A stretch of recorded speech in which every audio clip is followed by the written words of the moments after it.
نحمده ونصلي على رسوله الكريم اما بعد فاعوذ بالله من الشيطان الرجيم بسم الله الرحمن الرحيم رب اشرح لي صدري ويسر لي امري واحلل عقدة من لساني يفقهوا قولي۔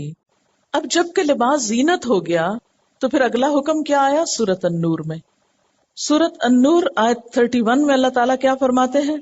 وَقُلْ لِلْمُؤْمِنَاتِ، مومن عورتوں سے کہہ دیجئے، یغضضن من ابصارہن، اپنی نگاہوں کو پست رکھیں، اپنی نگاہوں میں سے بعض کو یعنی بے حیائی کی نظریں نہ ڈالیں، حرام نظروں سے بچیں، وَيَحْفَظْنَ فُرُوجَهُنَّ، اور اپنی شرمگاہوں کی حفاظت کریں۔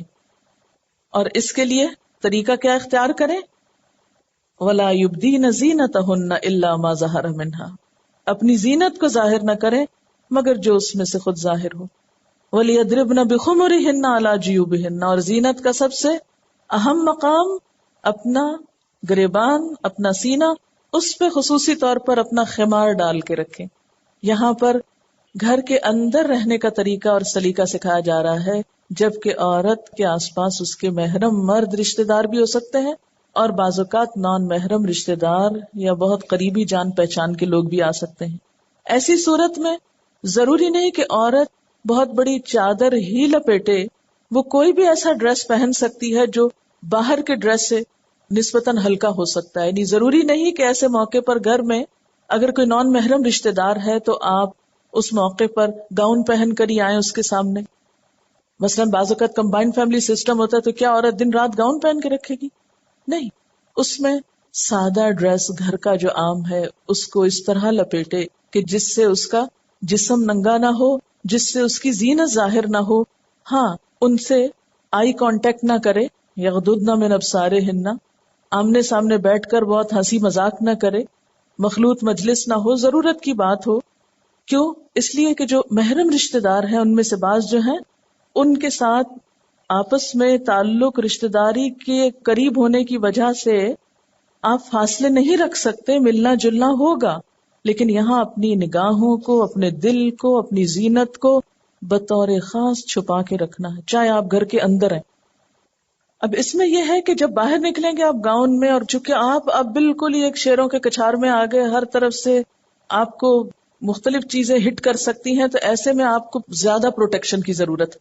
لیکن جب آپ گھر کے اندر ہیں تو آپ چار دیواری میں ہیں، آپ کے بھائی بیچ میں ہیں، آپ کا باپ بیچ میں ہے، اگر کوئی رشتہ دار نان محرم بھی ہے اور آپ گاؤن نہیں پہنے ہوئے، چادر اوڑے ہوئے ہیں، سادہ کپڑے پہنے ہوئے ہیں، سر جھکائے ہوئے ہیں، تھوڑا گھونگھٹ کھینچے ہوئے ہیں، کوئی معاملہ کرنا پڑ رہا ہے تو اس میں خرابی کا اندیشہ کم ہوتا ہے۔ یعنی وہاں بھی یہ نہیں کہا جا رہا تم بے تکلف ہو کے مہندی پارٹی میں کٹھے مل کے ڈانس کرو، یہ نہیں یہاں کہیں رخصت مل رہی، اس چیز کی تو کوئی اجازت نہیں مل رہی یہاں۔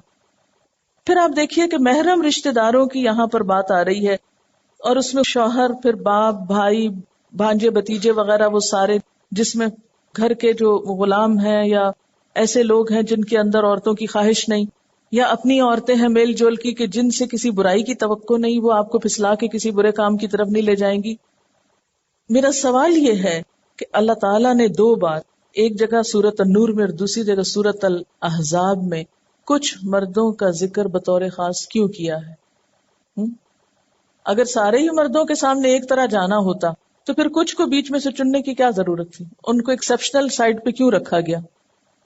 اگر پردہ نام کی کوئی چیز نہیں ہے اسلام میں، حجاب نام کی کوئی شے نہیں ہے اسلام میں، تو پھر یہ سارے نام کیوں لیے گئے؟ الا لبعولتہن و آبائہن و آباء بعولتہن، کیا ضرورت تھی ان سب کا ذکر کرنے کی؟ بس سیدھا یہی کہا جاتا سب ایک ہی چیز ہے، مرد ہو یا عورت ہو، کسی کے سامنے کچھ بھی ایکسٹرا پہننے، اوڑھنے، بچنے بچانے کی کوئی ضرورت نہیں۔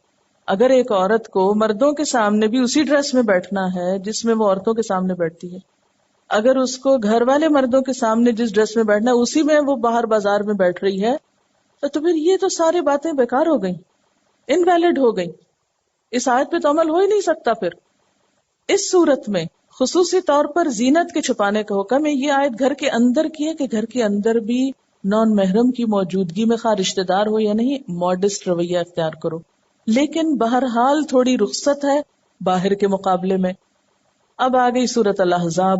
جب سورۃ الاحزاب آ گئی تو یہاں ڈریس کی ایک تیسری قسم بتا دی گئی. الاعراف میں لباس کی بات ہوئی، النور میں خمار کی بات ہوئی، دوپٹے کی بات ہوئی، اور الاحزاب میں جلباب کی بات ہوئی. الاحزاب میں پہنچ کر آپ کو گھر سے باہر نکلنے کے آداب بتائے جا رہے ہیں کہ وہاں آپ نے کس طرح ڈریس اپ ہو کے نکلنا ہے.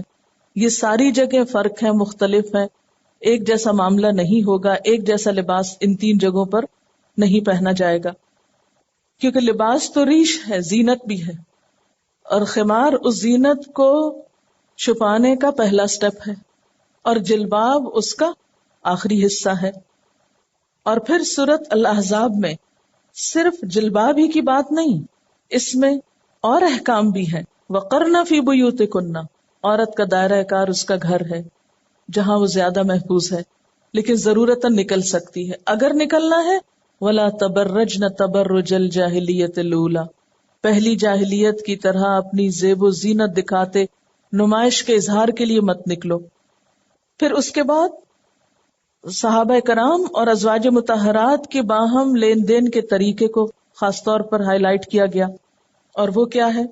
وَإِذَا سَأَلْتُمُوهُنَّ مَتَاعًا فَاسْأَلُوهُنَّ مِنْ وَرَاءِ حِجَابٍ، جب تم ان سے کوئی لین دین کرو تو حجاب کے پیچھے سے کرو. گویا لفظ حجاب بھی قرآن میں موجود ہے، اور حجاب کہتے ہیں کسی بھی ایسی آڑ رکاوٹ کو کہ جو 2 لوگوں کے درمیان جدائی کر دے اور الگ الگ ان کو کر دے. کیونکہ کچھ لوگ کہتے ہیں کہاں لکھا ہے حجاب کا لفظ، حجاب تو کہیں لکھا ہی نہیں قرآن میں. اور اس کی وجہ کیا بتائی گئی کہ حجاب کی ضرورت کیا ہے، علت کیا ہے؟ ذالکم اطہر لقلوبکم وقلوبہن، یہ تمہارے دلوں اور ان کے دلوں کی پاکیزگی کا ذریعہ ہے. اور پھر آخری حکم، یا ایہا النبی قل لازواجک وبناتک ونساء المؤمنین، ساری مومن عورتیں یدنین علیہن من جلابیبہن، محض جلباب ہی نہیں اوڑے، جلباب کا کچھ حصہ اپنے اوپر سے لٹکائیں بھی. ذالک ادنی ان یعرفن فلا یؤذین، اس خاص سٹائل پر جلباب اوڑھنے سے وہ پہچان لی جائیں گی کہ یہ مسلمان عورت جا رہی ہے. فلا یؤذین، تو منافقین ان کو ستا نہ سکیں گے. اور منافق اپنی صفات سے پہچانے جاتے ہیں. اگر ان صفات کے لوگ آج بھی موجود ہیں تو بھلے ہم ان کو نام نہ بھی دیں، لیکن ان کے کام اگر وہی ہیں جو اس دور کے لوگوں کے تھے، معاشرے کو اگر آج آپ خراب کہتے ہیں تو پھر پابندیاں بھی وہی ہوں گی جو اس دور میں تھی. اور اگر نہ بھی خراب ہو حالات تو پابندی ہے. دلوں کے حال تو اللہ ہی جانتا ہے، اللہ ہی بہتر جانتا ہے کہ کون کس وقت بدنیت ہو جائے. اس لیے کسی کو بلیم نہ کرو، اپنے آپ کو محفوظ کرو. جیسے آپ قیمتی ترین ہیرا یا جیولری محفوظ کر کے رکھتے ہیں، بجائے چور کو بلیم کرنے کے اور گالیاں دینے کے آپ خود اپنی حفاظت کا انتظام کرتے ہیں. مسلمان عورت کی عزت و عصمت اور عفت و حیا تو ان ہیروں سے بھی زیادہ قیمتی ہے اللہ کی نگاہ میں، اس لیے اسے محفوظ رکھنے کا حکم دیا گیا. کیونکہ مسلمان عورت کو ایک مسلمان گھرانہ وجود میں لانا ہے، ایمان والی نسلیں پروان چڑھانا ہے. اگر اس کا اخلاق خراب ہوگا، اس کا دل بگڑا ہوا ہوگا، اس کی نگاہیں بے باک اور بے حیا ہوں گی تو گھروں کا سکون اجڑ جائے گا. کیونکہ ایک عورت پھسلتی ہے اور بگڑتی ہے تو پورا خاندان بگڑ جاتا ہے، نسلیں بگڑ جاتی ہیں. اس لیے عورت کی حفاظت، عورت کے کردار کو نمایاں کرنا کہ وہ اپنی اصل ذمہ داری کو نبھائے، اسلام نے اس پر خاص توجہ دی ہے. اور یہ کسی بھی ہمارے اوپر سختی یا مصیبت کا ذریعہ نہیں، ہماری ایکسٹرا کیئر کی گئی ہے، ہماری پہچان بتائی گئی ہے. اس پر ہمیں فخر ہونا چاہیے، نہ کہ شرمندہ. کسی نے سوال لکھا ہے کہ اگر کوئی جلباب نہ پہنے مگر اپنے آپ کو اس طرح کور کرے کہ اس کا سارا جسم ڈھانپ جائے، یہ اسلام اور سنت کی روح سے درست ہے؟ اگر جلباب کے بغیر ایسا ممکن ہوتا تو جلباب کا لفظ استعمال کرنے کی ضرورت کیا تھی؟ ایک سوال تو میں آپ سب سے پوچھنا چاہتی ہوں، اگر آپ اٹینٹو ہیں تو، کیا یہ لفظ قرآن میں ہے جلباب؟ صرف جلباب نہیں، جلابیب ہے، واحد نہیں جمع ہے. اس لیے یہ تو پکی غلط فہمی نکال لیں کہ یہ مولویوں کا مسلط کیا ہوا کوئی نظام ہے. یا قرآن میں ہے ہی نہیں. یہ بہت سننے میں آتا ہے نا، قرآن میں ہے ہی نہیں، یہ خود ہی بتا رہے ہیں. ایک تو شک آپ کا یہ نکلنا چاہیے. دوسری بات آپ دیکھیے کہ جلباب کس چیز کو کہتے ہیں؟ قمیص شلوار کو جلباب بولا جاتا ہے کیونکہ کچھ لوگ بار بار اصرار کرتے ہیں میرے پاس آ کر کہ آخر ہمارے اس قمیص شلوار میں کیا مشکل ہے، کیا یہ جسم نہیں ڈھانپ رہا؟ میرا سوال ان سے یہ ہے کہ کیا اللہ تعالیٰ کو نہیں پتا تھا کہ مسلمان عورتیں گھروں میں قمیص شلوار پہنتی ہیں، یا وٹ ایور قمیص شلوار کی جگہ جو بھی انر ڈریس ہوتا ہے گھر کا، معلوم ہے نا، پتا ہے نا؟ کیوں کہا گیا اس کے اوپر جلباب پہنو؟ وائے؟ کبھی وہ سی تھرو ہوتا ہے آپ کا کہ براز بھی نظر آ رہی ہوتی ہیں، کبھی وہ شارٹ ہوتا ہے، کبھی وہ رنگدار ہے، کبھی اس پر کوئی اور چیزیں ایسی لگی ہوئی ہیں کہ جو زینت میں شمار ہو رہی ہیں. بعض اوقات وہ جسم کے ساتھ اس طرح چپکا ہوا ہے مٹیریل ایسا ہونے کی وجہ سے کہ وہ سطر کے تقاضے بھی پورے نہیں کر رہا، حجاب کے کہاں سے کرے گا؟ تو جس کے ذہن میں ابھی تک کوئی کنفیوژن اس بارے میں ہے کہ جلباب کا حکم کوئی نہیں ہے قرآن میں، پہلے تو وہ اپنی یہ دور کر لے اس آیت کو پڑھ کر. دوسری بات جو بہت زیادہ کی جاتی ہے کہ دیکھیں یہ تو ازواج مطہرات کے لیے تھی باتیں، جب تبرج کی بات کی جاتی ہے تو یہ کہہ کے چپ کرا دیا جاتا ہے کہ وہ تو ازواج مطہرات کو کہا جا رہا ہے، عام عورت کے لیے تو نہیں ہے یہ حکم. چلیے آپ کی بات مان لیتے ہیں، پوری طرح آپ سے اگری کر لیتے ہیں کہ وہ ازواج مطہرات کے لیے ہے کہ لا تبرجنا تبرج الجاہلیت الاولی. لیکن پھر یہاں پر یہ کیوں کہا گیا قل لازواجک وبناتک ونساء المؤمنین یدنین علیہن من جلابیبہن؟ کیوں کہا گیا کہ جلباب پہنے؟ جلباب کس چیز کو چھپانے کے لیے ہے؟ تبرج کو. تو بات ایک ہی نہ ہو گئی؟ وہاں ایک انداز میں بات کی گئی، یہاں دوسرے انداز میں بات کی گئی. اصل مقصود کیا ہے؟ عورت کی عزت و عصمت کی حفاظت کرنا، اس کی زیب و زینت کو محفوظ کرنا. اور پھر میں ان سے دوبارہ بات کرنا چاہوں گی جو یہ کہتے ہیں کہ وہ ازواج مطہرات ہی کے لیے تھا. ازواج مطہرات کیا ہمارے لیے رول ماڈل نہیں ہیں؟ اگر آپ کہتے ہیں نہیں ہیں، یا تو کہیے ہیں یا کہیے نہیں ہیں. ایک بات کیجئے، دو تو نہیں ہو سکتی. ہیں، ٹھیک ہے، ہیں. اور ان کا ہمارے لیے رول ماڈل ہونا کیوں ضروری ہے؟ کیونکہ وہ آپ صلی اللہ علیہ وسلم کی ازواج ہیں، آپ کے قریب ترین ہیں. آپ صلی اللہ علیہ وسلم عمومی طور پر مردوں اور عورتوں دونوں کے لیے اسوہ حسنہ ہیں. لیکن اب ایک موقع ایسا آتا ہے کہ جہاں عورتوں کے خاص احکامات شروع ہو جاتے ہیں، اس میں رسول اللہ صلی اللہ علیہ وسلم رول ماڈل نہیں ہو سکتے بوجہ مرد ہونے کے. کیا دین کا وہ پہلو تشنا چھوڑ دیا جائے، یا اس کے لیے کچھ ہونا چاہیے؟ اور اگر ہونا چاہیے تو کس کو رول ماڈل بنائیں گے؟ لیڈی ڈیانا کو بنائیں گے یا کسی اور کو؟ وہ ازواج مطہرات ہی ہو سکتی ہیں، بنات النبی ہی ہو سکتی ہیں. اور اگر ان کو بنائیں گے تو پھر جو احکامات خاص خواتین سے متعلق ان کو دیے جا رہے ہیں ان کو ہمیں بھی ماننا پڑے گا. پھر ایک اور سوال ہے میرا کہ اگر ازواج مطہرات کو حجاب کے پیچھے سے بات کرنے کے لیے کہا جا رہا ہے تو وجہ کیا بتائی قرآن نے کہ کیوں کریں وہ ایسا؟ ذالکم اطہر لقلوبکم وقلوبہن. میرا سوال آپ سے یہ ہے کہ آپ میں سے کون دعویٰ کرتا ہے کہ اس کا دل ازواج مطہرات کے دل سے زیادہ مضبوط ہے، زیادہ پاکیزہ تر ہے، کہ اس کو ضرورت نہیں ہے پھر کسی اور بیرونی سہارے کی، وہ اس کے بغیر بھی اپنے آپ کو محفوظ رکھ سکتی ہے؟ ٹھیک ہے، کچھ احکامات جو آپ صلی اللہ علیہ وسلم کے لیے مخصوص تھے، ایسے کچھ احکامات ازواج مطہرات کے لیے بھی مخصوص ہیں. مثلاً ان سے کوئی شادی نہیں کر سکتا، وہ امت کی مائیں ہیں، ان کا مقام کسی اور کو نہیں مل سکتا، ان کی جگہ کوئی اور لے نہیں سکتا، کیونکہ نبی صلی اللہ علیہ وسلم کو بھی کیا کہا گیا؟ اب ان کے بعد آپ ان کو بدل نہیں سکتے، ان کو طلاق نہیں دے سکتے، ان کی جگہ کوئی اور نہیں لے سکتی عورت. وہ تو ان کے لیے خاص احکامات ہیں. لیکن وہ احکامات جو کامن ہیں ان کے اور عام عورتوں کے بیچ میں، ان کو بھی ہم اگر صرف ان کے لیے خاص کر کے ہم چھٹی کر لیں اور ہم اس میں رخصت لے لیں تو پھر اس آیت پر بھی عمل کیسے ہوگا؟ ایک اور بات یہ کہ یہاں پر فرمایا جا رہا ہے یا ایھا النبی قل لازواجک، اس کی کیا حکمت ہے کہ اللہ تعالی مرد پہ ذمہ داری ڈال رہے ہیں کہ وہ عورت کو پردہ کرائیں.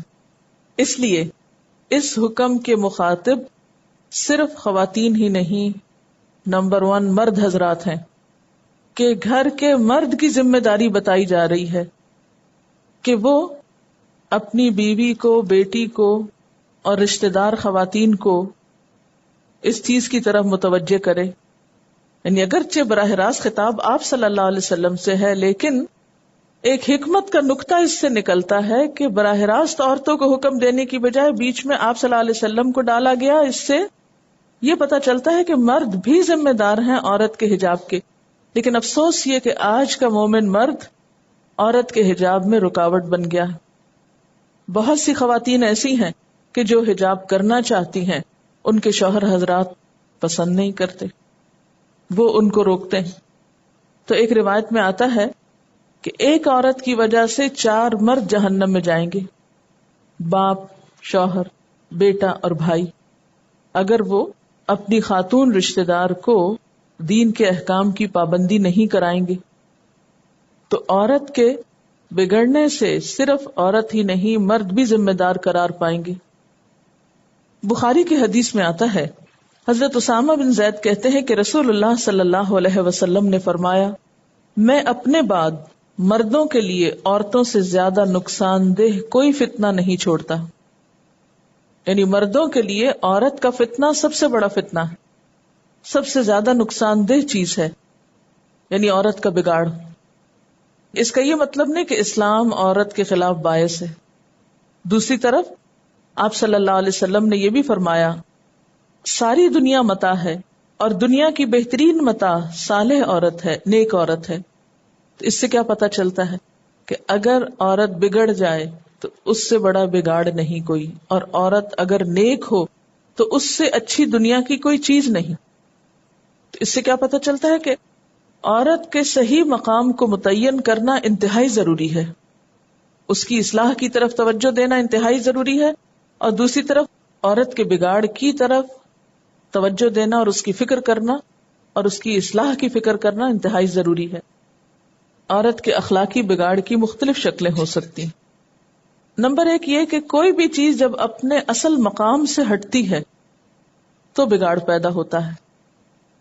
عورت جب اپنے اصل مقام کو چھوڑتی ہے، وقرن فی بیوتکن، اور بلا ضرورت اپنے اصل مرکز سے ہٹ کر دوسری جگہ پر قدم رکھتی ہے تو اس سے فتنہ پھیلتا ہے. عورت کے لیے اس کا گھر ایک پروٹیکشن کی جگہ ہے، اور اگر گھر سے باہر نکلنا پڑے تو اس کی چادر، اس کی جلباب اس کی پروٹیکشن ہے. اس کے بغیر نکلنے سے منع کیا گیا ہے تاکہ مرد اور عورت کے بیچ میں جو فطری اٹریکشن ہے اس میں خرابی پڑنے سے بچایا جا سکے، اس کی خرابی سے روکا جا سکے. کیونکہ اسی کے نتیجے میں ایکسٹرا میرٹل ریلیشنز، یعنی شادی کے باوجود یا شادی سے پہلے لڑکے اور لڑکی کی دوستی وغیرہ جنم لیتی ہے. اسی لیے آپ دیکھتے ہیں کہ سورۃ النور میں آپ نے یہ بھی پڑھا کہ اگر نان محرمز گھر کے اندر آ جائیں، عورت باہر نہیں جا رہی، وہ گھر کے اندر آ رہے ہیں، تو بھی اس کو اپنی زینت چھپانی ہوگی، اس کو باحیا طریقے سے معاملہ کرنا ہوگا. تو سمجھ میں کچھ یوں آتا ہے کہ اسلام مرد اور عورت کا جو آزادانہ میل جول ہے اس کو پسند نہیں کرتا. اسلام مرد اور عورت کا آزادانہ میل جول، یعنی بغیر کسی رکاوٹ کے، اس کو ڈسکریج کرتا ہے، کیونکہ بہت سی خرابیاں اسی سے وجود میں آتی ہیں. یہاں پر کچھ لوگوں کے واقعات ہیں جو اس وقت آپ کو میں سنانا چاہوں گی. کچھ ایسی کہانیاں ہیں جس میں ہم سب کے لیے کچھ سبق ہے. پہلی ہے ام محمد کی کہانی ہے. یہ 40 سال کی میچور خاتون ہے. یہ لکھتی ہیں کہ میں اپنے شوہر کے ساتھ ایک معقول زندگی گزار رہی تھی. ہم میں بہت قربت یا ہم آہنگی نہیں تھی، یعنی اتنی انڈرسٹینڈنگ نہیں تھی، اور میرے شوہر کی شخصیت میں وہ مضبوطی نہیں تھی جو کسی عورت کے لیے پرکشش ہوتی ہے. مگر اس کے اچھے اخلاق کی وجہ سے میں یہ ساری باتیں نظر انداز کر دیتی تھی۔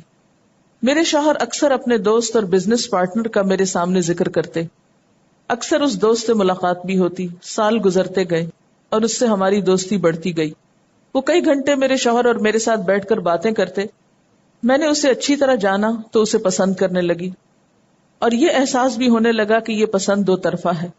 جیسے جیسے اس شخص کی عزت میری آنکھوں میں بڑھتی گئی، میرے شوہر کا مقام میری نگاہوں میں گرتا گیا۔ مجھے اپنا شوہر بہت برا لگنے لگا، اور یہ افسوس ہوتا کہ یہ شخص میری زندگی میں پہلے کیوں نہیں آیا تھا۔ ایک دن اس نے مجھ سے اپنے جذبات کا اظہار بھی کر دیا۔ حالات اتنے بگڑ گئے کہ میں نے طلاق کا مطالبہ کر دیا، اور میرے شوہر نے مجھے طلاق دے دی۔ اس کے بعد وہ بالکل بکھر گیا، اور میرے بچے بھی۔ اس سے بھی بری بات یہ ہوئی کہ اس شخص کی زندگی میں بھی مسائل کھڑے ہو گئے۔ اس کی بیوی کو میرے بارے میں پتہ چل گیا تو اس نے بہت ہنگامہ کیا، اور ان کی شادی شدہ زندگی بھی خطرے میں پڑ گئی۔ آج میں زندگی میں ہر خوشی اور امید کھو چکی ہوں۔ ہم دونوں کی شادی شدہ زندگیاں برباد ہو چکی ہیں، اور ہم کبھی اکٹھے بھی نہیں ہو سکتے۔ یہ سٹوری لی گئی ہے www.islamqa.com۔ شیخ محمد صالح المنجد نے یہ واقعہ بیان کیا ہے۔ ان کے پاس کسی عورت نے اپنا واقعہ بھیجا ہوگا۔ یہ ریفرنس اس لیے دے رہی ہوں کہ آپ یہ نہ سمجھے کہ میں نے کوئی اپنے پاس سے کہانی گھڑ لی۔ اصل بنیادی چیز یہی ہے کہ انسان کے اندر ایک کمپیرزن کی حس ہوتی ہے۔ ہر شخص کی زندگی میں کہیں نہ کہیں کچھ کمی ہوتی، کہیں مال کی کمی ہے، کہیں بچوں میں کوئی کمی ہے، کہیں شوہر میں کچھ کمی ہے۔ تو انسان کی جو دنیا کی محبت یا نفس کی خرابی ہے، وہ ہمیشہ بہتر سے بہتر کی تلاش میں رہتی ہے۔ جتنا بھی مال مل جائے اس سے زیادہ، جتنے بھی اچھے اللہ تعالیٰ رشتے دے، لوگ دے، ان سے آگے بڑھ کر، یعنی نگاہوں کا کہیں قناعت پسند نہ ہونا، یہ سب کچھ اس کی خرابی کا سبب بنتا ہے۔ اور پھر اگر ایک عورت کا دوسرے لوگوں سے زیادہ رابطہ نہیں، تو پھر صبر اور قناعت کی کیفیت بہتر ہو سکتی ہے۔ چھوٹی موٹی کمی کوتاہی پہ انسان درگزر کر لیتا ہے، لیکن جب فری مکسنگ شروع ہوتی ہے تو پھر انسان کو اپنی محرومیوں کا احساس زیادہ ستانے لگتا ہے، اور نتیجتاً انجام وہ ہوتا ہے جو ابھی آپ نے سنا۔ اسی طرح ایک اور واقعہ سعودی گزٹ کا۔ سعودی گزٹ یعنی سعودی اخبار کے مطابق ایک اخباری سروے سے پتہ چلا ہے کہ نئی دہلی میں 72% عورتیں سیکشولی ہراس ہو چکی ہیں۔ 18% نے کہا کہ وہ روز اس کا سامنا کرتی ہیں۔ 16% نے کہا کہ وہ مولیسٹ بھی ہو چکی ہیں۔ آدھی سے زیادہ خواتین کا کہنا تھا کہ وہ سفر کرتے وقت خود کو غیر محفوظ محسوس کرتی تھی۔ 38% پبلک پلیسز میں ایسا محسوس کرتی ہیں۔ ویمنز گروپ کے مطابق انڈیا میں ہر گھنٹے ایک عورت کا ریپ ہوتا ہے۔ دن کو سڑک کے کنارے بھی ایسے واقعات پیش آئے ہیں۔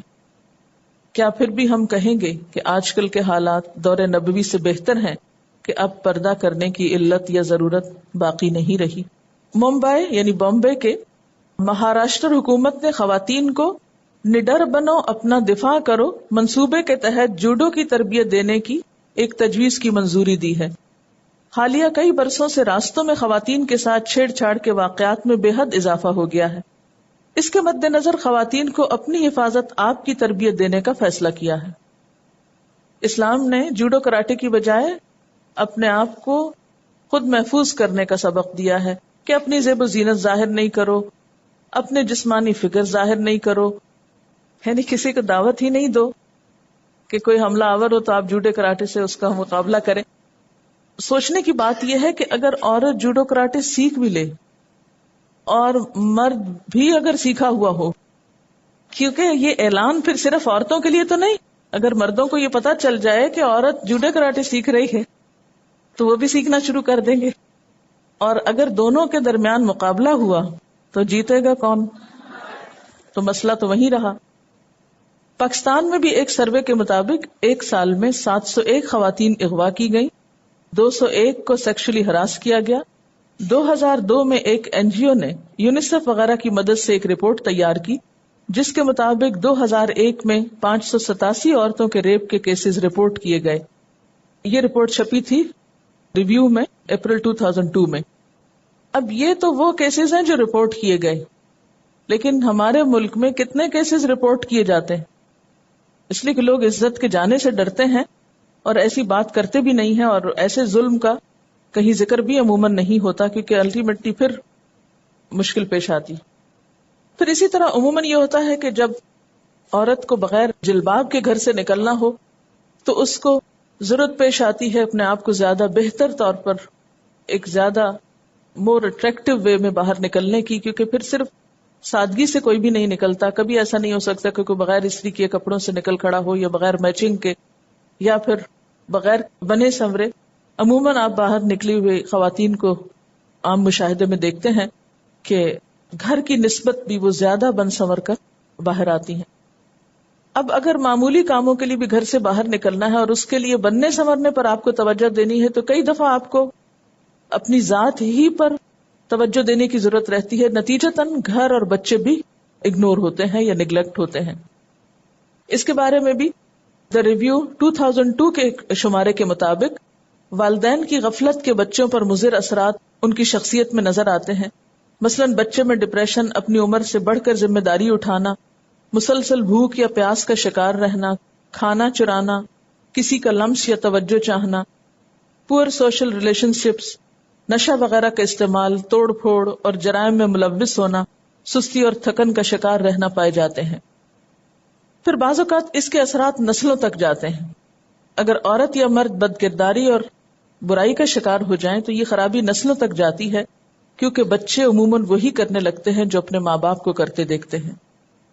ایک 19 سالہ لڑکی نے بتایا کہ بچپن سے وہ اپنے گھر میں دیکھتی کہ شام کو فیملی فرینڈز کی دعوتیں ہوتی، ماں مہمانوں کی خاطر تواضع میں لگی ہوتی، مگر باپ دوسری عورتوں کو دیکھتا، یعنی جو بھی گھر میں مہمان آتے، اور ان کے حسن سے بھرپور فائدہ اٹھاتا. اس نے یہ بھی دیکھا کہ ایک عورت خاص طور پر اپنے حسن سے اس کے باپ کو رجھانے کی کوشش کرتی ہے. اچانک سے یہ دعوتیں ہونا رک گئی اور ماں بالکل کولیپس کر گئی. شاید کہ اسے اپنے شوہر اور اس عورت کے بارے میں پتہ چل گیا تھا. جب یہ لڑکی جوان ہوئی تو اس نے بہت سے لڑکوں سے دوستی کی اور اپنے باپ کے ظلم کا بدلہ سب مردوں سے لیتی، ان کو اپنے پیچھے لگاتی اور اس میں خوشی محسوس کرتی اور پھر ان کو دھوکہ دے جاتی. یہ بھی اسی ویب سائٹ سے لی ہوئی کہانی ہے. پھر یہ ہے کہ بے پردگی اور اپنے ظاہری حلیے کو حسین سے حسین تر بنانے کی کوشش کرتے رہنے سے معاشرے میں ظاہریت پرستی کو فروغ ملتا ہے. اخلاق و کردار کی جگہ صرف حسن اور سٹیٹس ہی انسان کی پہچان اور کامیابی کا معیار سمجھے جاتے ہیں. ایسی عورتیں عموماً پرسکون نہیں رہ سکتی کیونکہ وہ اپنی امیج کی غلام ہو جاتی ہیں. وہ دوسروں کی اپریسیشن اور تعریفوں پہ جیتی ہیں. اس کا کنٹرول اوروں کے ہاتھ میں ہوتا ہے، یہ ٹرینڈز کے ہاتھ میں. اپنے حسن کے مان پڑ جانے کا ہر وقت خوف لاحق رہتا ہے. ہر وقت یہی سوچتی رہتی ہے کہ کہیں اس کی ساری ریلیشن شپ محض اس کی ظاہری خوبصورتی پر منحصر تو نہیں. اس لیے حسن کو برقرار رکھنے کے لیے کاسمیٹک سرجری اور اینٹی ایجنگ ٹریٹمنٹس وغیرہ کرتی رہتی ہیں، جس پر پھر ایکسٹرا پیسوں وغیرہ کا ضیاع ہوتا ہے. دا ریویو مارچ اپریل 2002 میں ایک رپورٹ کے مطابق بیشتر عورتیں اپنی اپیرنس کے بارے میں ناخوش رہتی ہیں. میڈیا بھی ڈیجیٹلی حسین بنائی ہوئی عورتیں دکھا کر عورتوں میں لو سیلف اسٹیم پیدا کرتا ہے، جس سے عورتوں میں ایٹنگ ڈس آرڈر، ذہنی امراض اور لو اچیومنٹ پائی جاتی ہے. سائیکالوجسٹس اور کاؤنسلرز کا کہنا ہے کہ اگر مسلسل طور پر اپنے آپ کو خوبصورت بنانے کی کوششیں کی جائیں تو اس سے اپنے بارے میں انہیلدی امیج جنم لیتا ہے. جو لوگ اپنی ظاہریت سے خوش نہیں ہوتے عموماً زندگی کے دوسرے میدانوں مثلاً معاشرتی اور ذاتی زندگی میں بھی مسائل کا شکار رہتے ہیں. یہ وبا پاکستان میں بھی پھیل رہی ہے، یہاں تک کہ بچے بھی اپنے موٹاپے کے بارے میں فکر مند رہنے لگے ہیں، اور تقریباً 50% ٹین ایجرز نے کہا کہ وہ ڈائٹ کر رہے ہیں، یعنی ایک سروے میں. دا ریویو کے مطابق ان لڑکیوں میں یہ فگرز اور زیادہ ہائی ہیں جو کو ایڈ اسکول میں پڑھتی ہیں اور لڑکوں کے سامنے اچھا نظر آنا چاہتی ہیں.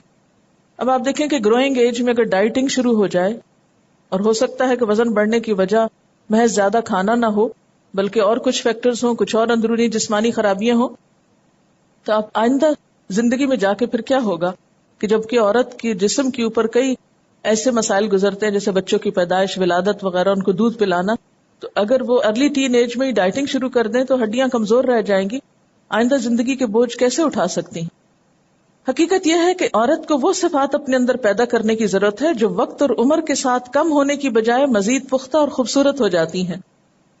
کیونکہ خوبصورتی کے بارے میں کہا جاتا ہے کہ beauty is only skin deep, یعنی اس کا اثر صرف اسکن تک ہی ہے.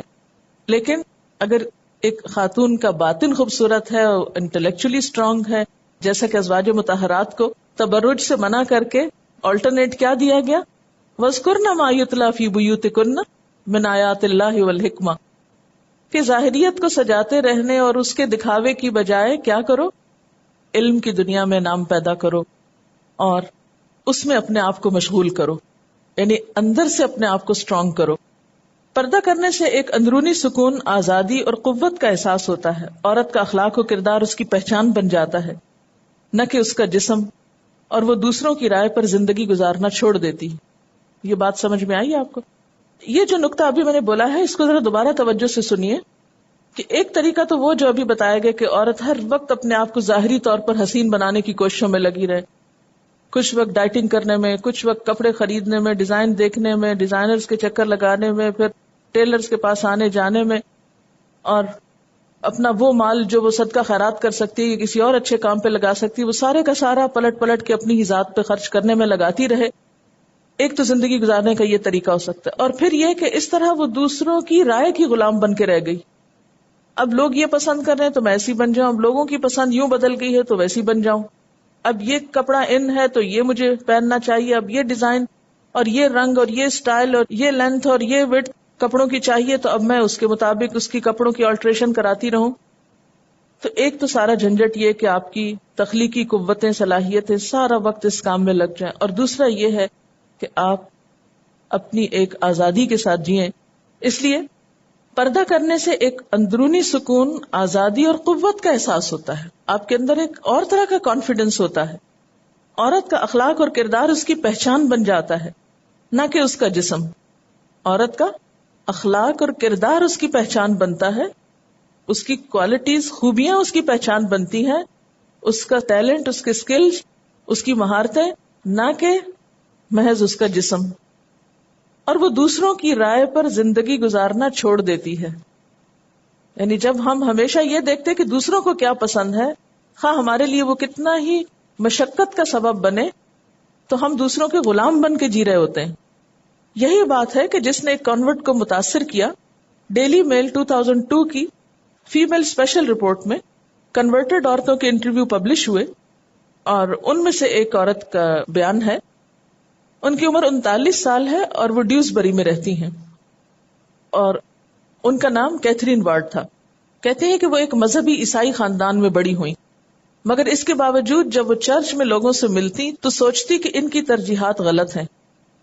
اس کا کہنا ہے چرچ میں کبھی کسی نے مجھے اچھا انسان ہونے پر کمپلیمنٹ نہیں کیا، بلکہ کبھی میری حمد و ثنا میں خوبصورت آواز کی تعریف کرتے، کبھی میرے حسین بالوں کی تعریف کرتے، یا ایسی چیزوں کی تعریف جن کے ساتھ میں پیدا ہوئی تھی۔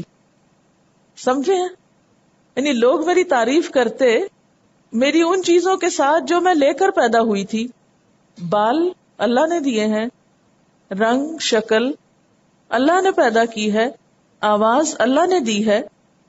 مطلب کتنی سمجھداری کی بات ہے نا، کہ کتنی عقل مندی کی بات ہے کہ لوگ میری تعریف کر رہے ہیں میرے جسم کی، اور بس ان کو صرف میرے جسم سے دلچسپی ہے، مگر جو میری شخصیت یا انسانیت کا حصہ نہ تھے، یعنی اس میں میری کوئی کاوش نہ تھی۔ آہستہ آہستہ میری بے سکونی بڑھتی گئی، یہاں تک کہ پھر میں نے کئی سال بعد اسلام قبول کیا۔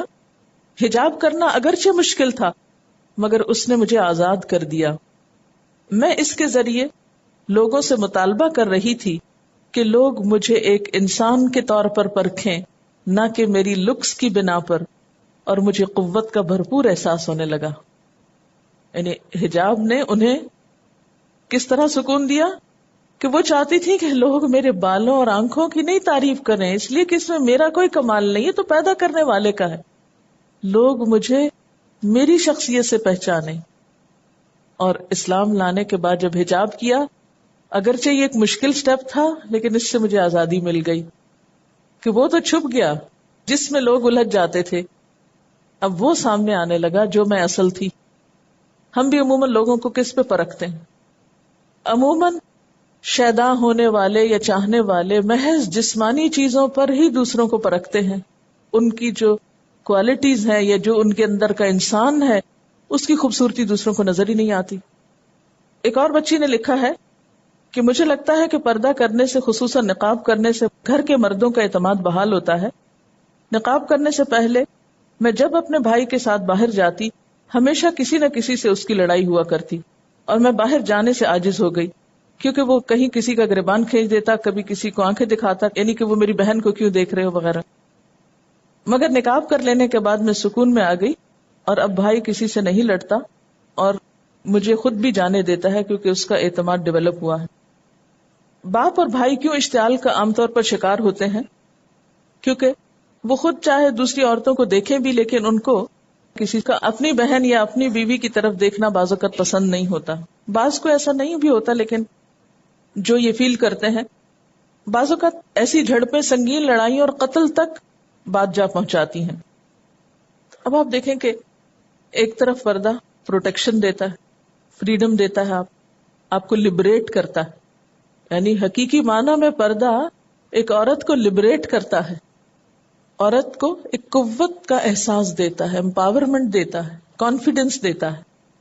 اس کے برعکس اگر حجاب کو اتار دیں یا حجاب کے اپوزٹ جتنے بھی فیچی کلوتھس ہیں کہ جو دوسروں کو اٹریکٹ کرتے ہیں، دوسروں کی نگاہوں کو آپ کی طرف مبذول کرتے ہیں، اس سے عموماً کیا ہوتا ہے کہ بسا اوقات جن لوگوں کو یہ سب کچھ میسر ہوتا ہے وہ تکبر کا شکار ہو جاتے ہیں، جن کے پاس نہیں ہوتا ان کو لک ڈاؤن کرنے لگتے ہیں. لوگ بھی صرف ان کی تعریف کرتے ہیں جن کے جسم پہ قیمتی کپڑے ہوتے ہیں، اور ان لوگوں کو بھول جاتے ہیں جو کسی وجہ سے ایسے ظاہری لباس سے محروم ہوتے ہیں لیکن اندر سے بہت حسین ہوتے ہیں. اس طرح وہ ایک دھوکے کا سودا کرتے ہیں. دوسروں کا مال تو دوسروں کے لیے ہے، لیکن دوسروں کا اخلاق آپ کو فائدہ دے گا. اور بڑی بات تو یہ ہے کہ سادگی ایمان کا حصہ ہے، یعنی ہر وقت دوسروں سے منفرد نظر آنا یہ کوئی کمال کی بات نہیں. حضرت ابو امامہ ایاس بن ثعلبہ سے روایت ہے، رسول اللہ صلی اللہ علیہ وسلم نے فرمایا، لوگوں کیا تم سنتے نہیں ہو، کیا تم سنتے نہیں ہو، سادگی ایمان کی علامت ہے، سادگی ایمان کی علامت ہے. آج بھی آپ دیکھیں کہ ویسٹ میں جو لوگ بہت کام کرتے ہیں، ہائیلی کوالیفائڈ ہوتے ہیں، جو بہت محنتی ہوتے ہیں، جو واقعی ریسرچ کے کام کر رہے ہوتے ہیں، ان کو اپنے آپ کو سنوارنے اور بہت زیادہ فیشن کرنے اور اس معاملے میں بہت آگے بڑھنے کی خواہش نہیں ہوتی، اور نہ ہی ان کے اندر ایسی چیزیں نظر آتی ہیں. انتہائی سادہ زندگی بسر کرتے ہیں. بہت مال ہونے کے باوجود بھی دکھاوے کا عنصر ان میں کہیں نظر نہیں آتا، اس لیے کہ انہوں نے کچھ اور کاموں پر اپنے وقت کو استعمال کرنا ہوتا ہے. وعن ابن عمر قال قال رسول اللہ صلی اللہ علیہ وسلم من لبس ثوب شہرت فی الدنیا البسہ اللہ ثوب مذلت یوم القیامہ، رواہ الترمذی و احمد و ابو داود و ابن ماجہ. 4 کتابوں نے روایت کیا اس کو. ترجمہ کیا ہے؟ رسول اللہ صلی اللہ علیہ وسلم نے فرمایا، جس نے دنیا میں شہرت کا کپڑا پہنا، اللہ اس کو قیامت کے دن ذلت کا کپڑا پہنائیں گے. کیونکہ اللہ تعالیٰ کو تکبر پسند نہیں ہے نا، اور یہ سوچ اور یہ احساس پسند نہیں ہے کہ کوئی شخص اپنے آپ کو بڑی چیز کہلائے یا دوسروں سے نمایاں نظر آئے کہ جو میں ہوں وہ تو کوئی اور ہے ہی نہیں. اس پہ ذرا غور کیجئے کہ شہرت کا لباس کیا ہے، کیا مراد ہے شہرت کے لباس سے. اس کے لیے ایک لفظ بڑا کافی ہے. کس لباس میں عموماً شہرت ہوتی ہے؟ جو صرف آپ کے پاس ہو تبھی شہرت ہوگی نا. ایسا پہنا ہے جو یعنی مارکیٹ میں اویلیبل ہی نہیں، ڈیزائنرز ڈریس ہے. اور اگر نیت یہ ہے، پھر اگین آپ دیکھیے کہ اس کا یہ مطلب نہیں کہ خوبصورت ڈریس آپ نہیں پہن سکتے. اگر نیت میں یہ ہے کہ لوگ میری تعریف اس بنا پر کریں کہ جو میرے پاس ہے وہ کسی کے پاس نہیں. یہ سارے ٹرینڈز کیوں جنم لیے ہیں؟ یعنی میری باتیں آپ کو بہت سخت معلوم ہو رہی ہوں، لیکن اس کے علاوہ کوئی اور ڈیفینیشن آپ کر دیجئے، کیونکہ یہ میں نے نہیں کہا لباس شہرت، یہ میری ٹرمینالوجی نہیں ہے. لیکن چونکہ آج کے دور میں اگر ہم ریلیٹ نہیں کریں گے تو بات نہیں سمجھ آئے گی نا. اگر میں لفظ ڈیزائنر بولوں تو 1 منٹ میں آپ پوری تفسیر خود کر لیں گے. سیکھیے اس بات کو کہ جو کچھ قرآن اور سنت میں وہ آج کی زندگی سے کیسے ریلیٹ کرتا ہے. ہم کیا کر رہے ہیں؟ بعض اوقات ہم آنکھیں بند کر کے دوسروں کی تقلید کر رہے ہوتے ہیں اور ہمیں نہیں پتا ہوتا ہم غلط کر رہے ہیں. نیت تو ہر چیز میں ساتھ چلے گی. اللہ تعالیٰ نے زینت اختیار کرنے کا حکم دیا ہے، آپ صاف ستھرے خوبصورت اچھے نئے ڈیزائن کے پہن سکتے ہیں، لیکن اگر آپ کا ارادہ اور نیت اپنے آپ کو نمایاں کرنا ہے اس لباس کو پہن کر، یا نیت شہرت حاصل کرنا ہے، تو پھر اسی دنیا کے مقابلوں میں ہی زندگی ختم ہوگی. کوئی اور تو مقصد ہے نہیں جس میں آگے بڑھیں. یہ ڈیزائنرز کو یہ اسپیشل انسٹرکشنز ہوتی ہیں کہ یہ جو میرا لباس بن رہا ہے یہ ڈیزائن تم نے کسی اور کا نہیں بنانا ہے. اس چیز کے پیسے دیے جاتے ہیں جی نا؟ اس چیز کے پیسے. اور میم آپ یقین کریں کہ 2-2 لاکھ کا بھی لباس بنتا ہے, 2.5-3 لاکھ کا بھی لباس بنتا ہے, صرف اس بات کے لیے کہ یہ ڈیزائن کسی اور کو نہیں دیا جائے گا. آخر اس کے پیچھے کیا منطق ہے کہ یہ ڈیزائن کسی اور کے پاس نہ جائے؟ جبکہ مومن کی پہچان کیا ہے کہ تم اس وقت تک مومن نہیں ہو سکتے جب تک اپنے بھائی کے لیے وہ پسند نہ کرو جو اپنے لیے پسند کرتے. تو ساری ترتیب الٹ گئی نا پھر زندگی گزارنے کی. ایک اور واقعہ ہے. یہ ایک 20 سال کی لڑکی ہیں, 3 سال پہلے مسلمان ہوئی, ایڈنبرا میں مقیم ہیں. تسنیم صالح کا کہنا ہے کہ انہوں نے بچپن میں بہت تکلیف گزاری کیونکہ ان کے موٹاپے کی وجہ سے کوئی ان کا مذاق اڑاتا اور انہیں قبول نہ کرتا. یہ کہتے ہیں کہ کالج میں میری کچھ مسلمان دوستیں تھیں جنہوں نے مجھے قبول کر لیا, یعنی انہوں نے اس پر مذاق نہیں اڑایا, اور اس طرح میں اسلام میں دلچسپی لینے لگی. حجاب کے تصور نے مجھے بہت سکون بخشا کیونکہ میں زندگی بھر اپیرنس کی وجہ سے اذیتوں کا سامنا کرتی آئی تھی. جب پہلی بار میں نے حجاب پہنا تو اس سے مجھے لبریشن کا عجیب احساس ہوا کہ اب لوگ مجھے میری لکس کی وجہ سے جج نہیں کر پائیں گے بلکہ انہیں میرے اندر کے اصل انسان کو جاننا ہوگا. پھر آپ دیکھیے کہ حجاب ایک شناخت ہے, مسلمان عورت کی آئیڈینٹی ہے, اور یہ شناخت ذاتی سطح پر بھی ہے اور پولیٹیکلی بھی مسلمانوں کی ایک شناخت ہے. یہ کسی نے ایک کمنٹ بھیجا تھا کہ صرف غیر مسلم معاشرے میں نہیں, آج بھی حجاب ایک خاموش اعلان ہے اس بات کا کہ میں اس دین پر عمل کی کوشش میں ہوں. یعنی ایک عورت جب کور کرنے لگتی ہے تو وہ دوسروں کے لیے ایک سمبل بن جاتی ہے اس بات کا کہ میں دین میں داخل ہو رہی ہوں. شاید ہم اسی پہچان سے ڈرتے ہیں کیونکہ آج کے دور میں مسلمان بن کے جینا جو ہے وہ دنیاوی طور پر زیادہ فائدے کی بات نہیں. خود کو پبلکلی مسلمان دکھانے سے ڈرتے ہیں, اس اعلان سے ڈرتے ہیں کہ ہم دوسروں سے زیادہ باعمل ہیں. سکے کا دوسرا رخ یہ ہے کہ حجاب اسی لیے ان لوگوں کو تھریٹن کرتا ہے جو عمل نہیں کرتے, چونکہ حجاب میں ملبوس عورت ان کے ضمیر کو جھنجھوڑ ڈالتی ہے. حجاب اس بات کا اعلان بھی ہے کہ میں اسلام میں پوری کی پوری داخل ہونا چاہتی ہوں. میں نے اسلام کو قربانی کی سطح پر اپنایا ہے. اللہ کا کوئی بھی حکم ماننے میں مجھے کوئی کمپلیکس نہیں. 28 سالہ کیرن ایلن جو 2001 میں مسلمان ہوئی اور لندن میں اکیلی رہتی ہیں, ان کا کہنا ہے کہ جب وہ مسلمان ہوئی تو وہ نماز بھی پڑھتی, روزے بھی رکھتی, مگر 6 مہینے تک انہوں نے حجاب پہننا شروع نہ کیا تھا تاکہ لوگوں کو ان کے مسلمان ہونے کے بارے میں پتہ نہ چلے. یعنی وہ اسی معاشرے کا حصہ بننا چاہتی تھی. مگر جلد انہیں احساس ہوا کہ حجاب تو ان کے اندر کے جذبات کی محض ایک توسیع تھا, یعنی ایک ایکسٹینشن تھی.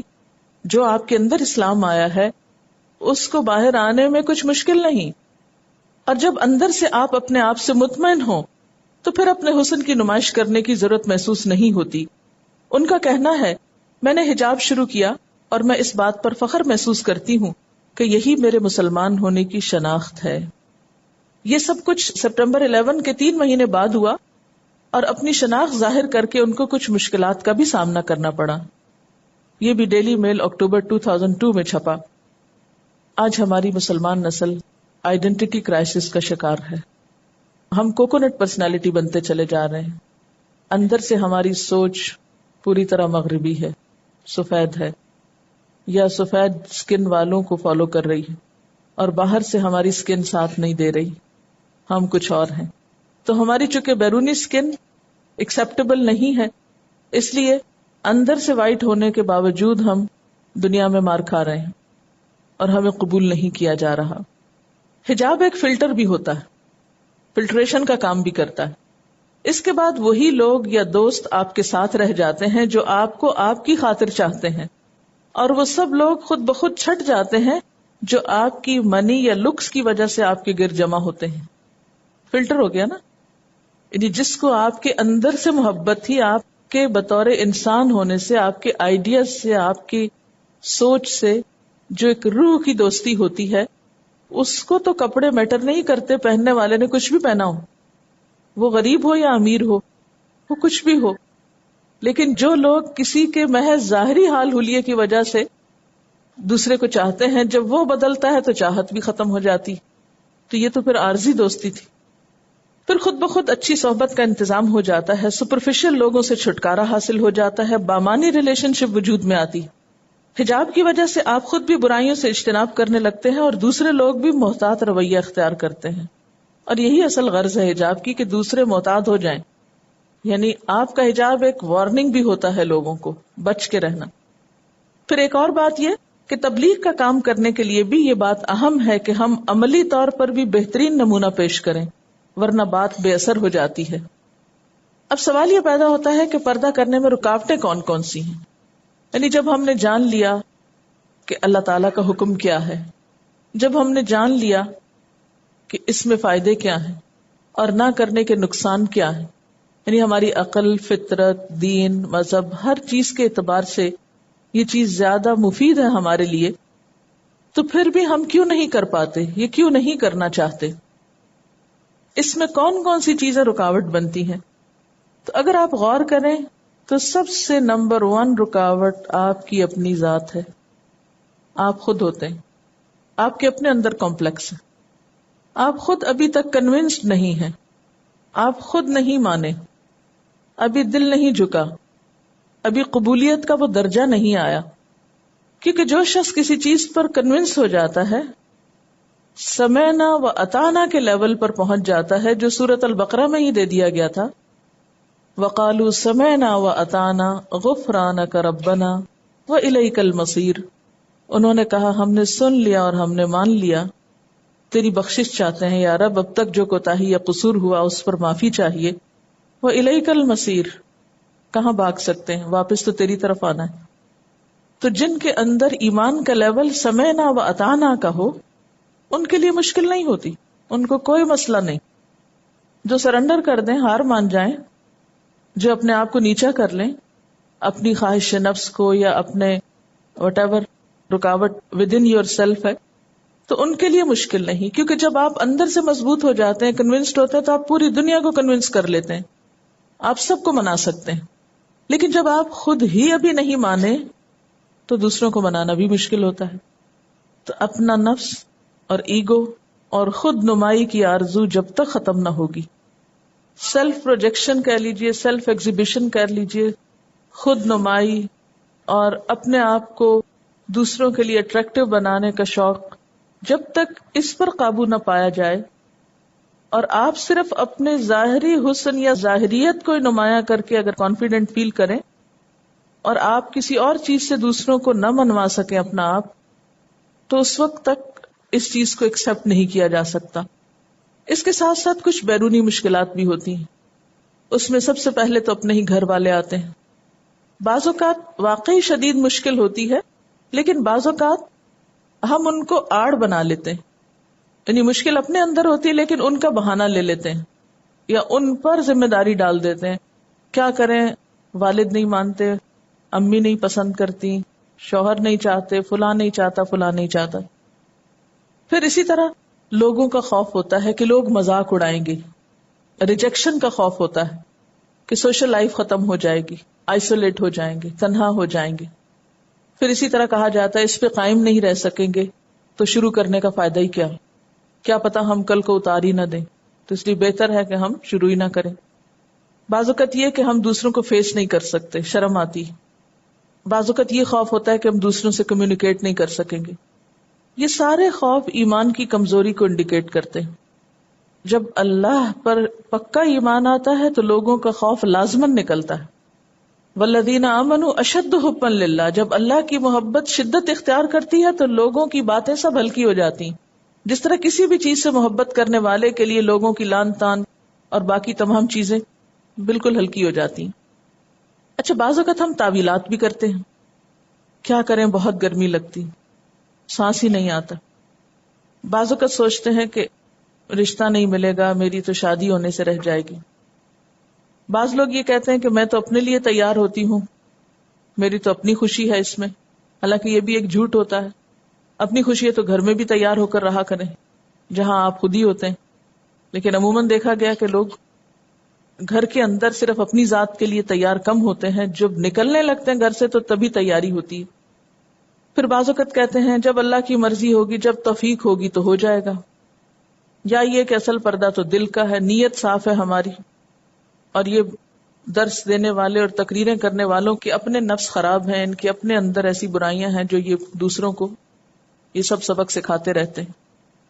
اچھا، بعض لوگوں کو مشکل یہ ہوتی ہے کہ گھر والے ویسے تو منع نہیں کرتے، کچھ نہیں کہتے، لیکن جب کوئی پارٹی یا فنکشن وغیرہ ہو تو بہت زیادہ پیچھا کرتے ہیں، بعض اوقات دوپٹہ تک کھینچ لیتے ہیں یا بہت لان تان کرتے ہیں۔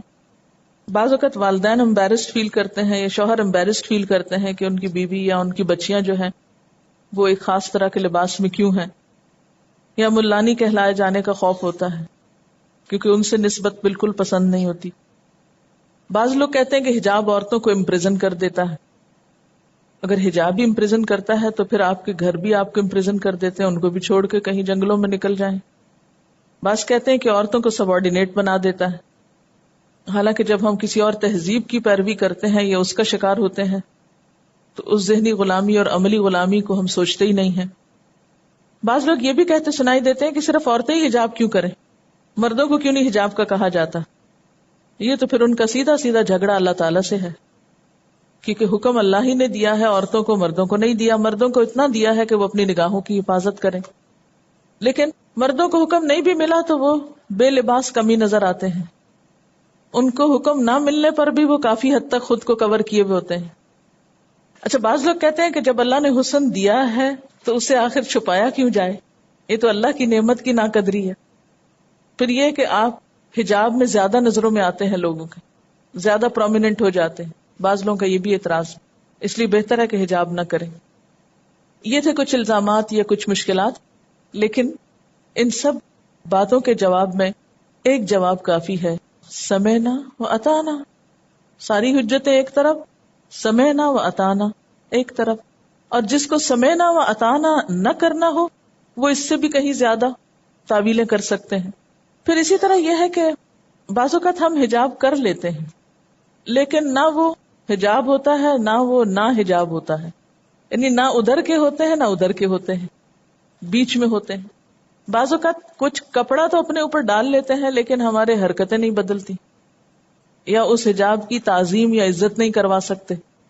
تو یہ چیزیں بھی اللہ تعالیٰ کے اس حکم کے منافی ہیں اور اس روح کو نقصان دینے والی ہیں جو حجاب کے پیچھے دراصل رکھی گئی ہے، یعنی اس اسپرٹ کے لیے نقصان دہ ہیں۔ اب یہ جو ہم حجاب کرتے بھی ہیں، اس کے باوجود ہم کچھ ایسے کام کر رہے ہوتے ہیں کہ سمجھ میں نہیں آتی کہ اس کو کیا کہا جائے۔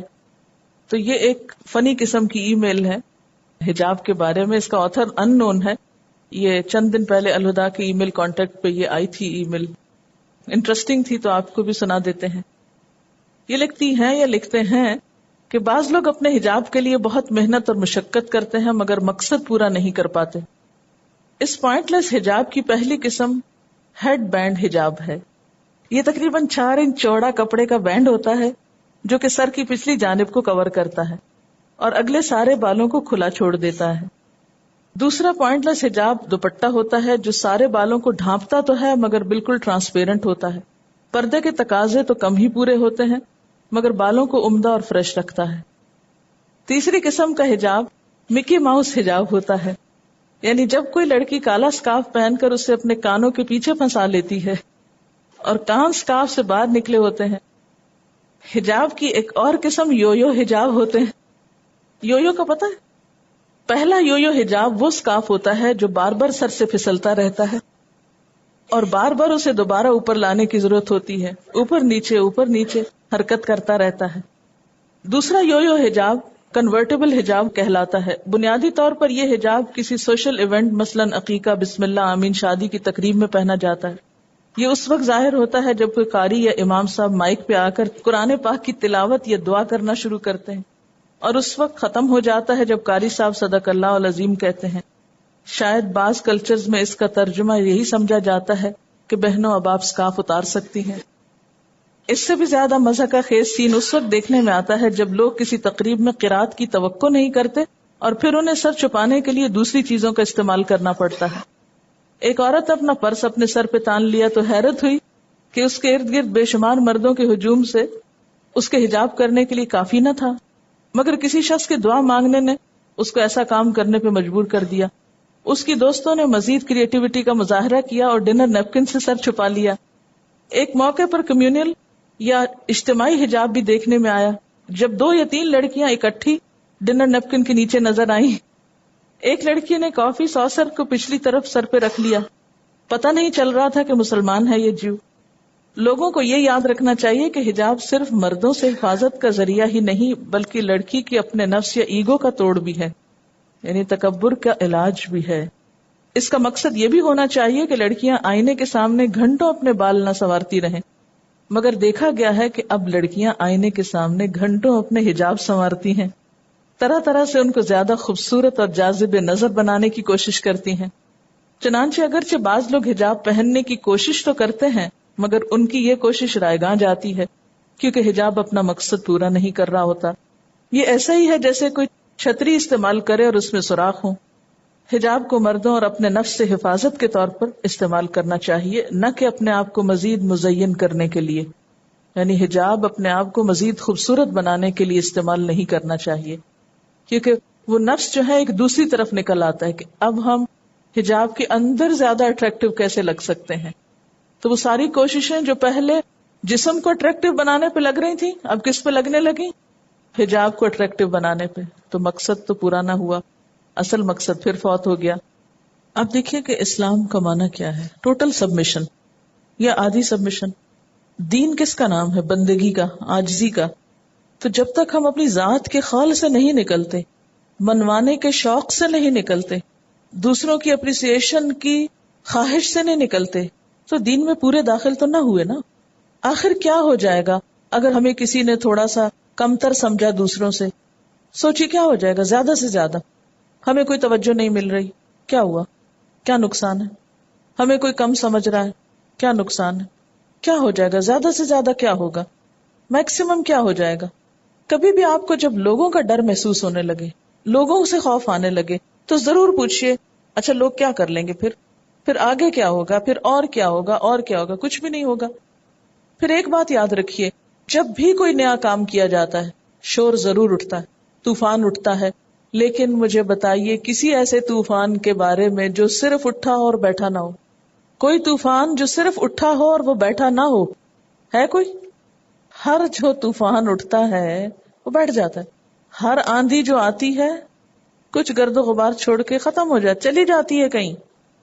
تو جب آپ کوئی نیا سٹیپ لیں گے اپنی زندگی میں، طوفان اٹھے گا، لازماً اٹھے گا، مشکل آئے گی، سخت سے سخت بھی آئے گی، لیکن آخر بیٹھ جائے گی، ختم ہو جائے گی، اٹھی نہیں رہے گی، اور اللہ کے حکم کی اطاعت ہو جائے گی، اور آپ بھی چین میں آ جائیں گے اور جواب دہی کے قابل ہو جائیں گے.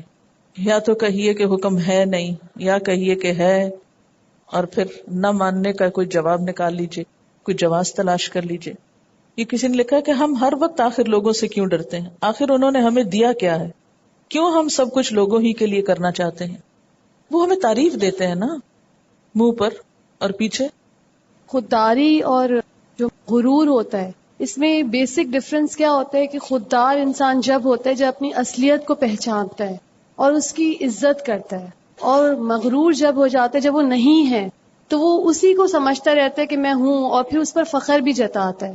تو ہم اگر یہ جان لیں کہ ہماری اصل یہی ہے اور ہم اس کی عزت کریں تو ہمیں خوددار تو ہمیں ہونا ہے، یہ تو پسندیدہ ہے اسلام میں. ہم جی یہ ہاں. کیوں سمجھ کے جیئیں کہ ہم کوئی چھوٹے ہو گئے ہیں کسی کے. اب دیکھیے غرور کا لفظی معنی کیا ہے؟ دھوکا.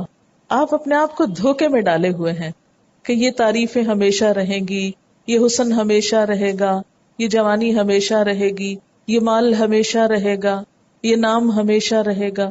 یہ سب دھوکا ہے جو ہم خود کو دیتے ہیں. یاد رکھیے اور یقین مانیے اس میں سے کچھ بھی باقی نہیں رہے گا، باقی صرف اللہ ہی کا نام رہے گا.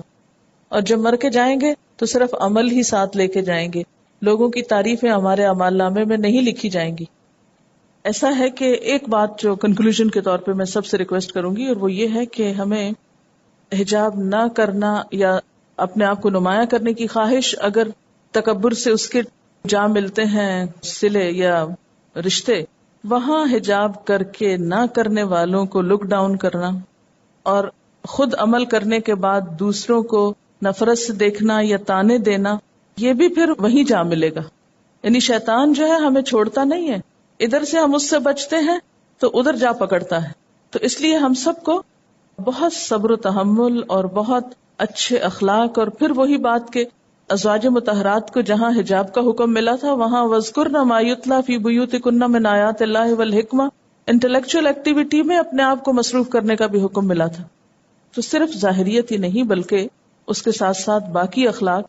اسی وجہ سے کسی بھی معاملے میں ہم صرف سادتنا و کبرانا کہ آپ میری بات سن کے کچھ کر لیں، یہ بھی میں نہیں چاہوں گی کبھی کہ ہماری استاد نے چونکہ ہمیں یہ تفسیر یوں بتائی ہے اس لیے ہم اس پر عمل کر رہے ہیں، یہ بھی نہیں ہونا چاہیے.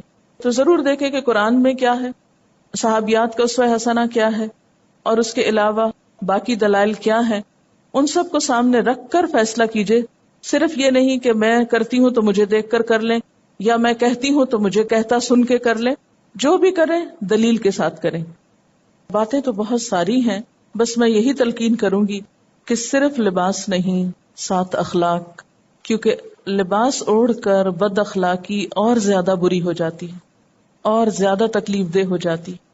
دوسروں کی مشکلات کو سمجھیے، دوسروں کو رعایت دیجیے، جو سختی کرنی ہے اپنے ساتھ کر لیجیے. ٹھیک ہے. وآخر دعوانا ان الحمد للہ رب العالمین. سبحانک اللہم وبحمدک نشہد ان لا الہ الا انت نستغفرک ونتوب الیک. والسلام علیکم ورحمۃ اللہ وبرکاتہ.